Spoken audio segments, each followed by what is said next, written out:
um ringue, como sempre acontece. Deputado Flávio, em seguida Valdec. Senhor presidente, gostaria de declarar voto favorável a esse projeto. A bancada do PSOL tem trabalhado desde sempre para melhorar as condições de transporte público no estado do Rio de Janeiro. O deputado Eliomar Coelho presidiu uma comissão parlamentar de inquérito e esse projeto ele contribui muito. A gente tem que pensar que boa parte da vida da população trabalhadora do estado do Rio de Janeiro se dá dentro do transporte coletivo. Para alguns trabalhadores são 3, 4 horas por dia e ter condições dignas de transporte é fundamental. E a deputada Lucinha, como uma deputada que usa transporte coletivo, teve essa sensibilidade e trouxe para cá. Mas eu quero também rebater algumas mentiras que estão sendo repetidas nesse microfone, tentando construir uma imagem mentirosa sobre a agenda do PSOL. Ele se refere a uma foto do deputado Marcelo Freixo, numa organização não governamental que trata da ressocialização de ex-detentos. O PSOL defende que o ideal para qualquer pessoa que pratique um delito é que ela seja ressocializada, que ela consiga, sendo responsabilidade judicialmente, recuperar uma vida plena. E tem organizações não governamentais que trabalham com isso. E mesmo tendo diferenças com o trabalho de algumas dessas organizações, a gente valoriza e o deputado Marcelo Freixo foi lá conhecer. Numa dessas visitas do deputado Marcelo Freixo, havia ex-detentos que estavam lá fazendo um trabalho de ressocialização. E o deputado Marcelo Freixo foi fotografado.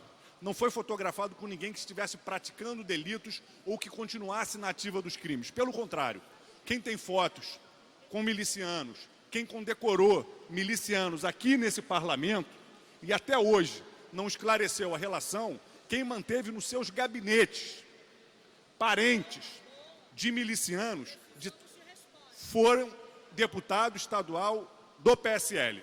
O PSOL não fez isso. Quem fez isso foi deputado estadual do PSL, atualmente senador.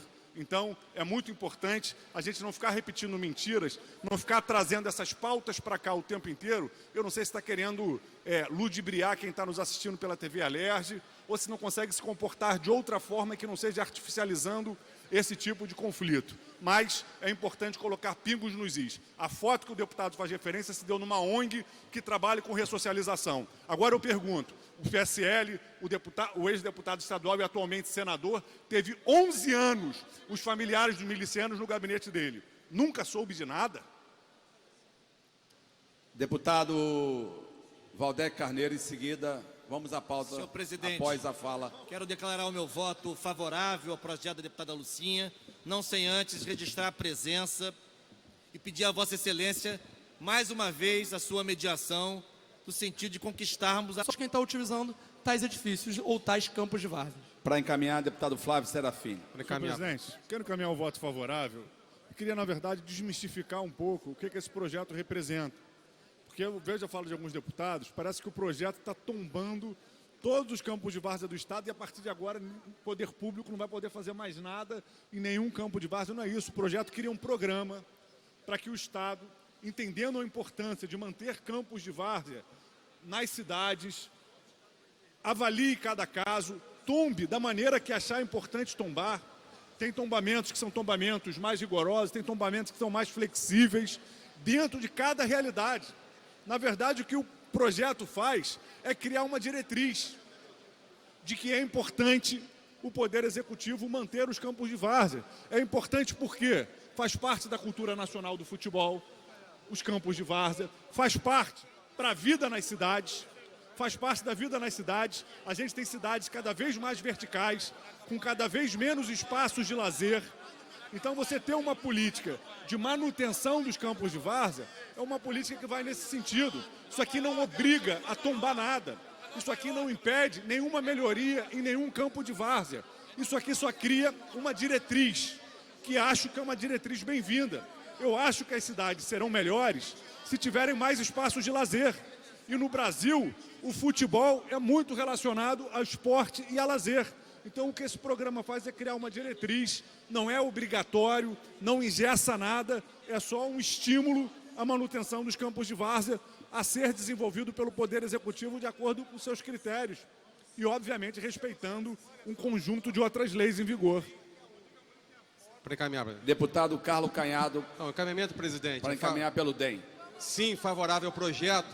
Eu acho que muitos aqui caminham dentro das comunidades e pode visualizar que o campo de futebol tem inúmeras ações de inclusão social, de trabalho, de festa. O não está impedido de dar o parecer ao substitutivo. As emendas ao substitutivo. Senhor presidente, parecer favorável às emendas 1 e 4 e com subemenda à emenda 2. Passa a ter a seguinte redação. De novo, deputado, por gentileza. Parecer favorável às emendas 1 e 4 e com subemenda à emenda 2. O artigo 1º passa a ter a seguinte redação.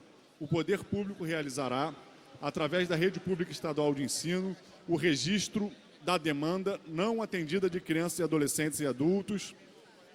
Mantenho a redação e se inclui na última frase, no momento da procura. Foi o que eu conversei com o deputado Márcio Pacheco. Faria essa subemenda, porque esse registro ele tem que ser feito durante o ano letivo inteiro, não só após de matrícula, porque esse não se relaciona com o processo de matrícula. Ele se relaciona justamente com quem procura a escola e não consegue se matricular. Foi o que a gente conversou, deputado. Tem alguma dúvida? Tem a redação aqui. Então, quer mostrar a redação, deputado favorável, Márcio? favorável. Deputado Flávio, o deputado Alexandre estava ali para pedir voto em separada. Para não ter o voto separado, eu suspendo por 1 minuto. Na verdade, Vossa Excelência conversa, eu vou proclamar o resultado da votação anterior. Por favor. Então, a presidência proclama o resultado da votação anterior. Votaram 42 senhores deputados, 28 votos sim, 9 votos não, 5 abstenções. O projeto foi aprovado. Vai ao autógrafo.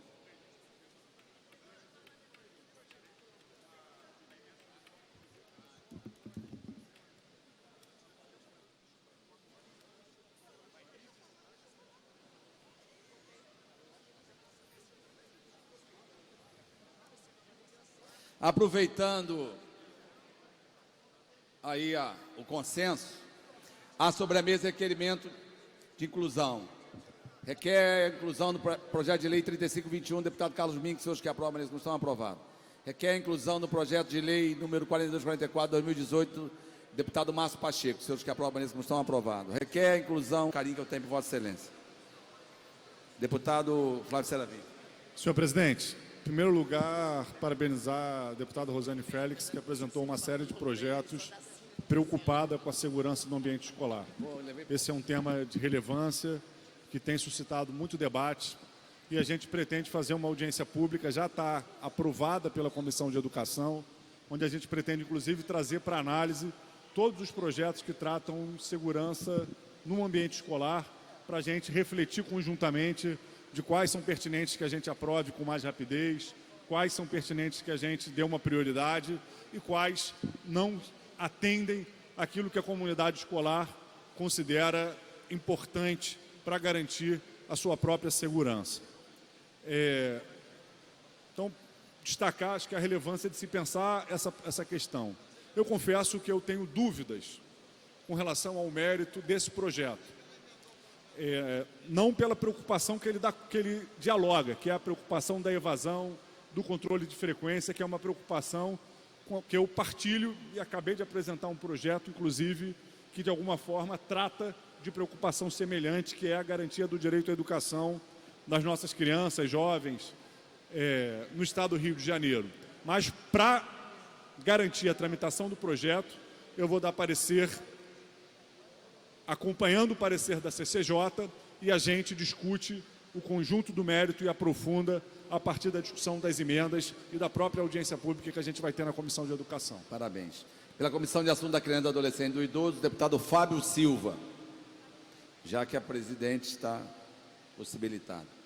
Deputada Tia Ju, deputada Lucinha. Deputado Tiago Pampolho, deputada Lucinha. Comparecer da CCJ. Acompanhe o parecer da CCJ. Deputado Renan Ferreirinha. Convido o nobre deputado Flávio Serafim.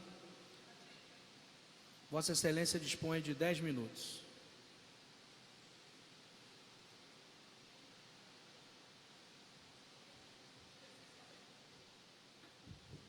Boa tarde, senhor presidente. Boa tarde, demais deputados, demais deputadas.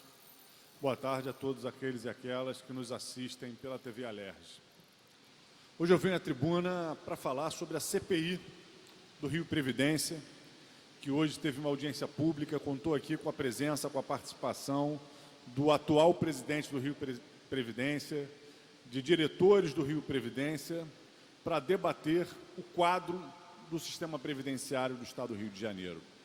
A gente tem visto a agenda do governo Bolsonaro, a gente tem visto a agenda dos grandes meios de comunicação tentando convencer a sociedade brasileira de que, se não houver uma reforma da Previdência, o Brasil vai quebrar e o Rio de Janeiro vai quebrar. E a gente acha que é fundamental enfrentar esse diálogo. É claro que a gente quer que no Brasil haja equilíbrio nas contas públicas, mas equilíbrio nas contas públicas está diretamente relacionado a uma definição de prioridades e investimentos naquilo que é prioritário para a população. No campo federal, por exemplo, o governo vende a falsa ideia de que a maior parte dos gastos do governo é com o sistema previdenciário e que isso levaria a um rombo e ao desequilíbrio nas contas públicas. Isso é uma mentira. O principal gasto no orçamento do governo brasileiro é o gasto com a dívida pública. Dívida essa que tem que ser auditada. Dívida essa que tem que ter políticas de controle e administração. Hoje, ainda, o Brasil tem uma taxa de juros entre as maiores taxas de juros do mundo. E uma parte considerável dessa dívida é corrigida pela taxa de juros estabelecida pelo Banco Central. Controlar e diminuir a taxa de juros no Brasil é fundamental para controlar a dívida pública e, com isso, levar ao equilíbrio nas contas públicas. Porque quando se fala de uma reforma da Previdência para garantir equilíbrio nas contas públicas, se está falando de quê? Da proposta do governo Bolsonaro, que pessoas pobres, pessoas com deficiência, que têm um benefício de prestação continuada, só possam receber o benefício mínimo de um salário mínimo quando completarem 70 anos de idade, atualmente é com 65, sabendo que essas pessoas têm uma expectativa de vida relativamente mais baixa do que o restante da população. O que o governo quer é jogar essa população na miséria e reduzir ainda mais a sua expectativa de vida. É impedir o acesso à aposentadoria dos trabalhadores rurais. É impedir que dezenas de milhões de brasileiros se aposentem, porque quando o governo estabelece regras, como a necessidade de 40 anos de contribuição, uma idade mínima de 65 anos, o governo vai impedir que dezenas de milhões de brasileiros consigam se aposentar. Isso é uma reforma que contraria os interesses da população. Isso é uma reforma que é, na verdade, um desmonte da Previdência Pública. A população tem que saber que na Constituição brasileira está prevista uma política de seguridade social e essa política tem um orçamento definido constitucionalmente. A política da seguridade social incorpora a política previdenciária, a política de assistência social e a política de saúde, e tem uma série de fontes de financiamento. Agora o governo retira o financiamento da Seguridade Social e quer que o conjunto de trabalhadores do Brasil, sejam os trabalhadores informais, sejam os trabalhadores rurais, sejam os servidores públicos, civis ou militares, paguem a conta da sua opção política de priorizar o capital financeiro. É importante, inclusive, destacar que a opção política desse governo pelo capital financeiro se reflete, por exemplo, na proposta do ministro Paulo Guedes de uma capitalização da Previdência. O que é isso? Toda a Previdência do Brasil passaria a significar poupanças individuais administradas por um fundo que atuaria no mercado financeiro. Aqui no Rio de Janeiro a gente teve uma experiência. Os gestores do Rio Previdência foram até o mercado financeiro fazer operações de crédito e antecipação de royalties. O resultado, senhor presidente, é que o Estado do Rio de Janeiro, no intervalo de 4 anos, pegou 9 bilhões emprestados e vai ter que pagar, até 2027, mais de 20 bilhões de reais. E agora, eles tentam culpabilizar os servidores públicos pelas gestões eivadas não só de corrupção, mas eivadas por uma lógica que tenta transformar o direito à aposentadoria em algo volátil, em algo que pode ser restabelecido pelo mercado financeiro. Esse é o pano de fundo da proposta de capitalização, que tem que ser rejeitada pela sociedade brasileira, que tem que ser rejeitada pelo Congresso brasileiro, que tem que ser rejeitada pela população brasileira, que tem que se mobilizar. E aqui no Rio de Janeiro, senhor presidente, a CPI tem sido muito importante para isso. A gente vê que o discurso de que a Previdência do Estado do Rio de Janeiro tem um rombo é uma mentira. É uma mentira, que na verdade o que existe no Estado do Rio de Janeiro é que o Rio Previdência foi utilizado pelo governo Sérgio Cabral para alargar a sua capacidade financeira. O Estado do Rio de Janeiro deixou de repassar recursos que deveriam ser do Rio Previdência, deixou de repassar quase 10 bilhões de reais, obrigando o Rio Previdência a recorrer a empréstimos. Esses empréstimos, operação em Delaware, operação em Luxemburgo, operação com o Banco do Brasil e Caixa Econômica, esses empréstimos foram operações de risco, especialmente os empréstimos contraídos em Delaware, um paraíso fiscal nos Estados Unidos, faz com que hoje o Estado do Rio de Janeiro pague uma taxa de juros que é de quase 10% anuais em dólar. 10% anuais em dólar. A taxa de juros nos Estados Unidos não chega a 1%. Empréstimos internacionais se pratica com menos de 4%, 5%. A taxa de juros que o Rio Previdência paga é o dobro, é mais que o dobro do que se pratica no mercado internacional. São lesivos. O atual presidente do Rio Previdência, o Dr. Sérgio Aureliano, com passagens no Banco Mundial, com passagens no setor financeiro, reconhece que esses juros são lesivos. E essa é a proposta que o senhor Paulo Guedes quer empurrar o conjunto da Previdência no Brasil. É a lógica da capitalização, é a lógica de submissão do sistema previdenciário ao capital financeiro. E nós somos contra. Estamos hoje, através da CPI, desenvolvendo um trabalho para proteger a Previdência Pública do Estado do Rio de Janeiro, para proteger os serviços públicos do Estado do Rio de Janeiro, para que as pessoas tenham acesso à saúde, tenham acesso à educação, tenham política de segurança pública. E vamos lutar até o fim para que os trabalhadores do Brasil, para que os servidores públicos, os servidores do Estado do Rio de Janeiro não sejam penalizados. É falsa a dicotomia de que a população tem que escolher entre educação, saúde, segurança ou a manutenção dos direitos previdenciários.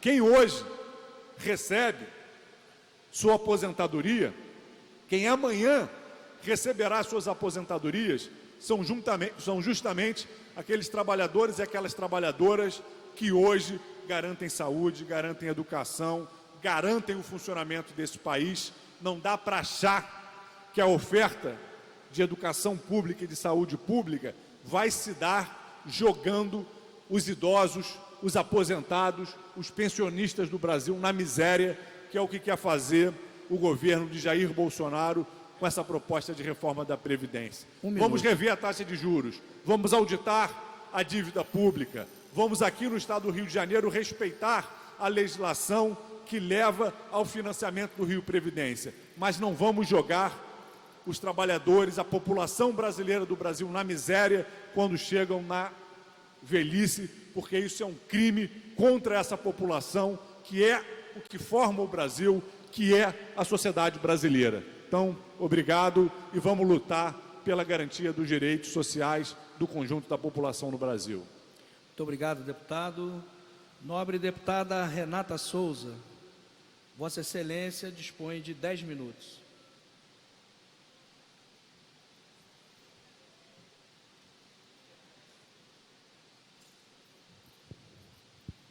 Muito obrigada, senhor presidente. Boa tarde.